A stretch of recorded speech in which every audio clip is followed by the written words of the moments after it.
सदियों से अंटार्कटिका ने हमारी कल्पनाओं पर कब्जा किया है। 1800 के दशक के ऐतिहासिक पहले खोजकर्ताओं से लेकर आज के साहसी वैज्ञानिकों तक, हम अंटार्कटिका के बर्फीले मैदानों में छिपे चमत्कारों से मोहित होते रहते हैं। दुनिया के अंतिम अज्ञात वन क्षेत्र के रूप में अंटार्कटिका रहस्य से घिरा हुआ है, तथा चरम सीमाओं की भूमि होने के कारण यह अपने रहस्यों को बनाए रखने में भी माहिर है। कठोर परिस्थितियां, जमा देने वाला तापमान और बंजर भूभाग अंटार्कटिका को मनुष्यों के लिए अनुपयुक्त बनाते हैं। ये बर्फ से ढका महाद्वीप संयुक्त राज्य अमेरिका के आकार का लगभग 1.5 गुना है और इसका 99% हिस्सा बर्फ से ढका है, जो पृथ्वी पर मौजूद कुल बर्फ का 90% है।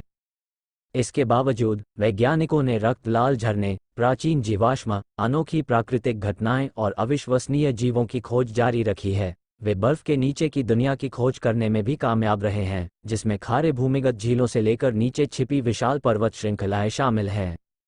वैज्ञानिकों ने अब एक ऐसी खोज की है जिसको देखने के बाद वे हैरान हैं। अंटार्कटिका की बर्फीली सतह के नीचे छिपी दुनिया मिली है जो हैरान करने वाली है।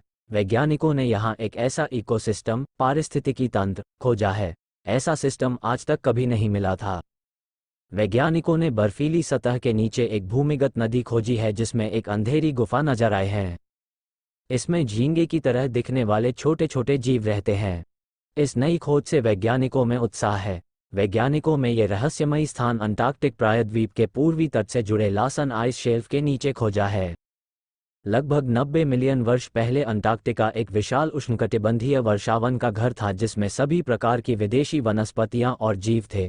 हालांकि हिमयुग के आने के बाद सब कुछ बदल गया और यह टुंड्रा बन गया जिससे हम आज अधिक परिचित हैं। 13.7 मिलियन वर्ग किलोमीटर के भूभाग के साथ, जिसका अधिकांश भाग पूरे वर्ष बर्फ और हिम से पूरी तरह ढका रहता है, इसके नीचे बहुत सारे रहस्य छिपे हुए हैं। यहाँ कई सबसे रहस्यमय और डरावनी घटनाएं बताई गई हैं जो पूरे निर्जन महाद्वीप में मौजूद हैं। अंटार्कटिका की सबसे बड़ी बर्फ की शेल्फ, फ्रांस के आकार की तैरती हुई बर्फ का एक टुकड़ा जो स्थायी भूभाग से जुड़ा हुआ है, खोजकर्ताओं के साथ संवाद करने का एक भयानक तरीका है। रॉस आइस शेल्फ की खुरदरी सतह से हवा के गुजरने पर लगभग निरंतर कम स्वरों की गूंज निकलती है। कंपन इतना कम होता है कि मानव कान उसे सुन नहीं सकता, लेकिन त्वरित रिकॉर्डिंग से बर्फ की रहस्यमयी आवाज़ें सामने आती हैं। इसकी तुलना डिजेरेडू से की गई है और इसे पहली बार 2018 में सुना गया था। शोधकर्ता कभी न खत्म होने वाले ड्रोन से आश्चर्यचकित हुए होंगे और शायद उन्होंने ये भी सवाल किया होगा कि क्या विशाल विस्तार में कुछ और भी है। अंटार्कटिका की स्थितियों को कठोर कहना बहुत बड़ी कमी होगी और इसी वजह से 19वीं और 20वीं सदी में कई पहले खोजकर्ता मारे गए। शुक्र है कि प्रौद्योगिकी और अन्य सावधानियों के विकास ने आधुनिक समय में महाद्वीप की यात्रा को बहुत सुरक्षित बना दिया है। ये ठीक से ज्ञात नहीं है कि पिछले कुछ वर्षों में कितने लोग मारे गए हैं, लेकिन यह निश्चित है कि हर शव को बरामद नहीं किया जा सका है। सबसे विश्वसनीय अनुमानों के अनुसार सैकड़ों लाशें बर्फ में जमी हुई और दबी हुई हैं। स्थायी निवासी न होने के बावजूद हत्या की बात भी पूरी तरह से अनसुनी नहीं है। एक अपुष्ट रिपोर्ट है कि 1959 में एक रूसी वैज्ञानिक ने शतरंज का मैच हारने के बाद अपने एक सहकर्मी की कुल्हाड़ी से हत्या कर दी थी। कथित तौर पर इस घटना के बाद शतरंज पर तुरंत प्रतिबंध लगा दिया गया था।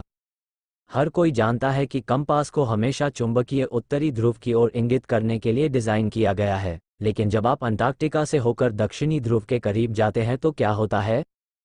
चूंकि पृथ्वी के चुंबकीय क्षेत्र ग्रह के गोलाकार आकार के चारों ओर वक्र बनाते हैं, जब वे ऊपर या नीचे के करीब पहुंचते हैं तो वे बहुत सीधे चलते हैं।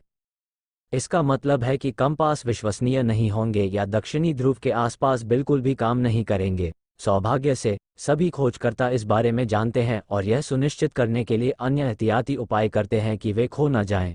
हालांकि कुछ षड्यंत्र सिद्धांतकारों का दावा है कि टूटे हुए कंपास लोगों को महाद्वीप के कुछ हिस्सों में जाने से रोकने के लिए एक जानबूझकर की गई चाल है। अगर ऐसा है तो वास्तव में क्या छिपाया जा रहा है? एक और ऐसी घटना जिसने खोजकर्ताओं को चकित कर दिया था।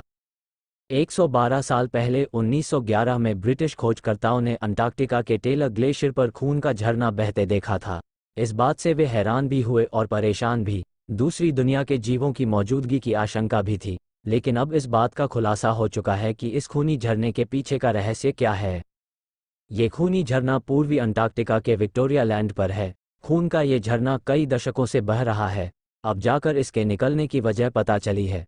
ये खून ये बताता है कि इस ग्लेशियर के नीचे जिंदगी पनप रही है। ग्लेशियर का ये खून नमकीन सीवेज है जो एक बेहद प्राचीन इकोसिस्टम का हिस्सा है।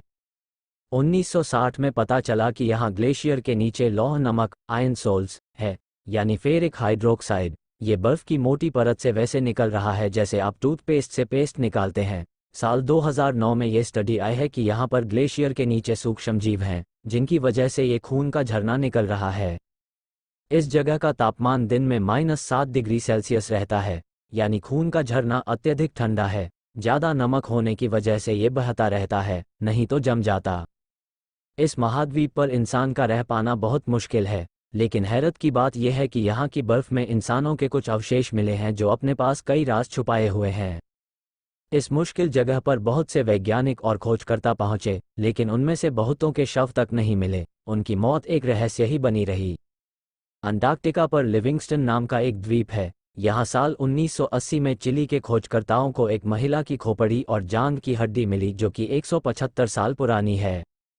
ये एक दावा है कि वो महिला चिली की स्थानीय निवासी थी। इसकी मौत 21 साल की उम्र में साल 1819 से 1825 के दरमियान हुई थी। बताया जा रहा है कि अंटार्कटिका पर यह अब तक का सबसे पुराना इंसानी अवशेष है। ऐसा माना जाता है कि अंटार्कटिका में अब तक का सबसे ठंडा भूमि तापमान -89.2 डिग्री सेल्सियस दर्ज किया गया था। अंटार्कटिका को एक गर्म समशीतोष्ण स्वर्ग के रूप में कल्पना करना कठिन हो सकता है, लेकिन अंटार्कटिका हमेशा से एक बर्फीली भूमि नहीं रही है जो एक विशाल बर्फ की चादर की चपेट में है। वास्तव में अंटार्कटिका कभी लगभग उतना ही गर्म था जितना आज मेलबर्न है। शोधकर्ताओं ने अनुमान लगाया है कि 40 से 50 मिलियन साल पहले अंटार्कटिका में तापमान 17 डिग्री सेल्सियस तक पहुंच गया था। वैज्ञानिकों को जीवाश्म भी मिले हैं जो दिखाते हैं कि अंटार्कटिका कभी हरे भरे जंगलों से ढका हुआ था और डायनासोर का निवास स्थान था। यदि आप दक्षिणी ध्रुव पर खड़े हैं तो आप पृथ्वी के सबसे दक्षिणी बिंदु पर हैं। इससे कोई फर्क नहीं पड़ता कि आप किस तरफ देखते हैं, हर दिशा उत्तर की ओर है। तो हम अंटार्कटिक प्रायद्वीप को पश्चिमी अंटार्कटिका और ऑस्ट्रेलिया के सीधे दक्षिण वाले हिस्से को पूर्वी अंटार्कटिका क्यों कहते हैं? ये प्राइम मेरिडियन पर आधारित है, जो एक काल्पनिक रेखा है जो यूनाइटेड किंगडम में ग्रीनविच से 0 डिग्री देशांतर पर गुजरती है। यदि आप दक्षिणी ध्रुव पर खड़े हैं और ग्रीनविच की ओर मुंह करके खड़े हैं तो आपके बाईं ओर सब कुछ पश्चिमी अंटार्कटिका है और आपके दाईं ओर सब कुछ पूर्वी अंटार्कटिका है।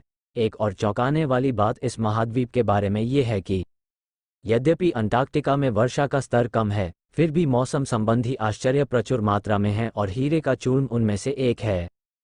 हीरे की धूल छोटे बर्फ के क्रिस्टल से बनी होती है जो पृथ्वी की सतह के पास नम हवा से निकलती है। ये बर्फीले कोहरे जैसा होता है। जब बर्फ के क्रिस्टल हवा में लटके रहते हैं तो सूरज की रोशनी उन्हें चमका देती है, जिससे एक चमकदार प्रभाव पैदा होता है जो लाखों छोटे छोटे तैरते हुए हीरों जैसा दिखता है।